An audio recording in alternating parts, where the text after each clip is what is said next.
What's up guys, welcome to another video. Today I'm going to show you how to do a factory carrier unlock. I have unlocked hundreds of phones using this method and for me it's my favorite. It works perfectly. What a carrier unlock does, it allows you to use your phone with different providers. If you travel and if you want to switch SIM cards from a different company anywhere in the world, you just simply go ahead, you put your SIM card into your phone and your phone will work without any issues. So we're going to begin. So to start, we're going to get the phone's IMEI number. That's a unique number for every phone. So to get it, simply dial *#06#. As you will see, your 15-digit IMEI number will appear in the screen of your phone. This number is very important. It represents the ID of your phone, and keep it somewhere close because we're going to use it in a few seconds to unlock this phone.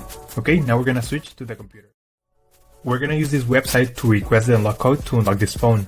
So first you need to fill in the information about the phone you want to unlock in this form. Processing times may always vary, so be very patient. It may be very fast sometimes, but sometimes it may also take a little bit longer, so just keep that in mind. Okay, so after you have waited the estimated amount of time, you're gonna get an email, and I'm gonna show you how the email will look like. And as you can see here, I got this message and it confirms that the phone has been unlocked. Thanks so much. If you have any questions, just leave them on the comment section down below and we will try to answer them as quick as possible. Thanks so much. I appreciate